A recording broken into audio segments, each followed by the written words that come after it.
अस्सलाम वालेकुम grade 2। How are you today? I hope आप सब खैर खैरियत से होंगे। Welcome to merit virtual learning programme organised by merit boarding and day school college Haripur. जी ग्रेड 2, कल हम लोगों ने अपनी उर्दू की एक्सरसाइज को कंप्लीट कर लिया था नोटबुक पे भी। आज हम लोग न्यू चैप्टर स्टार्ट करेंगे। So take out your Urdu book. आज हम पढ़ेंगे new chapter. Let's start reading. जी grade 2, open your book, page number 21। आज हम रीडिंग करेंगे सबक नंबर 3 की अपनी मदद आप।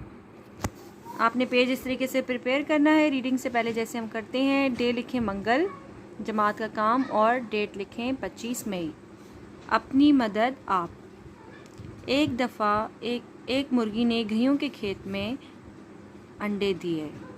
फसल खूब घनी थी और मुर्गी बहुत इत्मीनान से 21 दिन अंडे सीती रही। हाँ जी ग्रेड 2, साथ साथ मैं आपको मतलब बता देती हूँ, ठीक है। ये जहाँ पे जो ग्रीन वर्ड्स है ना, इनके मीनिंग इजीली आपको यहाँ से मिल जाएंगे, ठीक है। यहाँ पे सब लिखे हुए हैं। तो इत्मीनान का मतलब होता है सुकून, ठीक है। अंडे सीती रही मतलब अंडों को गर्मी पहुँचाती रही। पूरे 21 दिन के बाद अंडों में से छोटे छोटे प्यारे प्यारे चूज़े निकल आए, ठीक है। जो चूज़े आप लोग लेके रखते हैं ना घरों में, वो। मुर्गी अपने नरम नरम चूज़ों को देखकर बहुत खुश होती। चूज़े भी अपनी माँ के इर्द गिर्द का मतलब होता है आसपास, चूं चूं करते रहते और उसके परों में छुपने की कोशिश करते। एक रोज़ जब मुर्गी दाने दून के, यानी कि दाना दून का अनाज जो उस खेतों में लगा होता है, की तलाश में जाने लगी, तो उसने अपने चूज़ों से कहा, नन्हे चूज़ों, अगर खेत का मालिक या उसके घर वाले आए तो उनकी बातें गौर से सुन के मुझे बताना कि वो क्या बातें कर रहे थे। उसके जाने के बाद खेत का मालिक आया और अपने बेटे से बोला, मैं समझता हूँ कि घियों पक के तैयार है। कल सुबह सुबह अपने दोस्तों के पास जाओ और उन्हें कहो कि खेत काटने आ जाएं। हाँ जी, जब मुर्गी के अंडों में से चूज़े निकले थे तो उसने, मुर्गी जो थी वो अनाज की तलाश में जब जाने लगी, तो उसने अपने चूज़ों को क्या कहा, अपने बच्चों को कहा कि जब खेत का मालिक आया, क्योंकि खेत में थे ना, उनका रहना सहना खेत में था, तो जब खेत में मालिक आएगा तो जो बातें करे वो मुझे बतानी है। तो मालिक जब आया तो उसने अपने बेटे से कहा कि मैं समझता हूँ कि जो खेत की फसल है वो पक के तैयार हो चुकी है, और अपने सुबह दोस्तों को बुलाओ और खेत काटने की तैयारी करो। जब मुर्गी वापस आई तो चूज़े पर फैलाकर चूं चूं करते तेज़ी से उसके इर्द गिर्द फैलने लगे, और जो सुना था और वो कह सुनाया, यानी कि जो भी उन्होंने सुना था वो अपनी मदर को कह दिया, अपनी मुर्गी को कह दिया, माँ को कह दिया, और बोले, अम्मा हमें जल्दी यहाँ से ले चलो। मुर्गी ने कहा, प्यारे चूज़ों, फिक्र मत करो। हाँ जी ग्रेड 2, यहाँ तक समझ आई है स्टोरी की।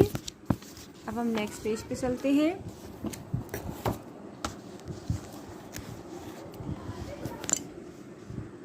जिस शख्स को अपना काम करने के लिए दूसरों का सहारा चाहिए, उसका काम नहीं होता। मुझे यकीन है ये खेत कल नहीं कटेगा। दूसरे दिन मुर्गी फिर चली गई और चलते हुए चूज़ों से कहती गई, अच्छा बच्चों, खेत के मालिक की बातें गौर से सुनकर मुझे बताना।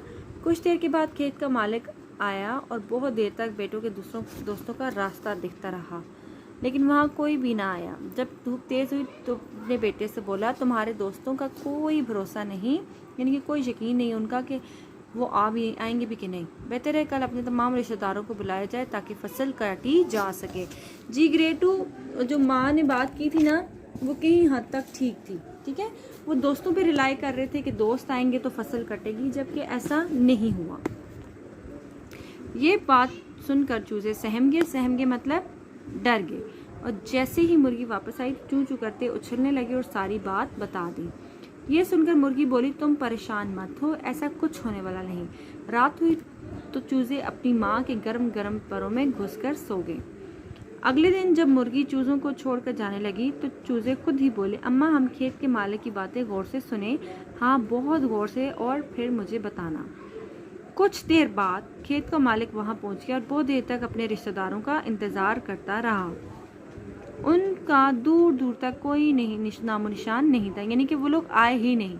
जब धूप तेज़ हो गई तो उसने अपने बेटे से कहा, बेटा लगता है कोई आने वाला नहीं, तुम ऐसा करो 2 दरांतियाँ तेज़ करा कर तैयार रखो, यानी कि जो जिससे फसल काटते हैं ना उसकी बात करें। कल हम अपने खेत खुद काटेंगे। ये सुनकर चूजे बहुत डरे और जैसे ही उनकी माँ आई तो पर फैला के चूं चूं करने लगे और सारा माजरा, यानी कि जो सारी बातें थी वो अपनी माँ को बता दी। ये बातें सुनकर माँ बोली, हाँ बच्चों, अब हमें यहाँ से चले जाना चाहिए। मुझे यकीन है कि ये खेत अब कल ज़रूर कट जाएगा। जो आदमी अपना काम अब करने के लिए तैयार होता है वो काम ज़रूर अंजाम पाता है, यानी कि उसका वो काम पूरा कंप्लीट होता है।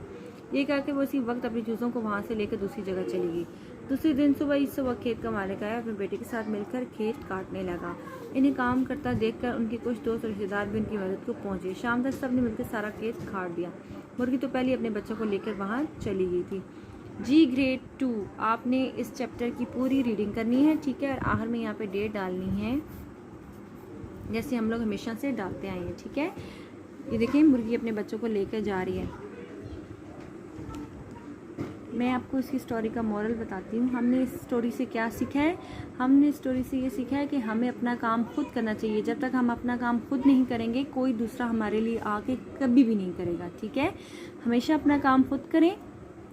जब आप अपना काम खुद करेंगे ना, अपने साथ लॉयल होंगे, अपना काम करेंगे, तो लोग भी आपकी हेल्प करने के लिए तब रेडी होंगे, ठीक है। टोटली लोगों पे रिलाई मत करें कि आप मेरा काम कर दो, आप कर दो, आप कर दो। कोई भी आपका काम नहीं करेगा, ठीक है, जब तक आप अपना काम खुद नहीं करोगे। इस स्टोरी से हमें ये सबक मिलता है, ठीक है। जैसे मुर्गी ने कहा कि वो अपने रिश्तेदारों पे छोड़ रहा है, मालिक अपने बेटों पे छोड़ रहा है, तो दोस्तों पे छोड़ रहा है, कोई किसी की मदद नहीं करता। जब उन्होंने खुद काम करने लगे तो लोग तब मदद के लिए आए, पर इससे पहले नहीं आए थे ना। तो इसलिए हमें अपना काम खुद करना चाहिए। जी ग्रेड 2 आज की स्टोरी बहुत अच्छी थी। आई होप आपने एंजॉय किया होगा और आपको एक अच्छा लेसन मिला है। तो आप खुद सोचें कि क्या आप क्या करते हैं? आज का काम कल पे छोड़ते हैं या दूसरों पे रिलाई करते हैं या खुद अपना काम करते हैं, ठीक है। Stay at home, stay protected, keep praying for yourself and do not forget us in your prayers. See you tomorrow, till then take care of yourself. अल्लाह हाफिज़ ग्रेड 2।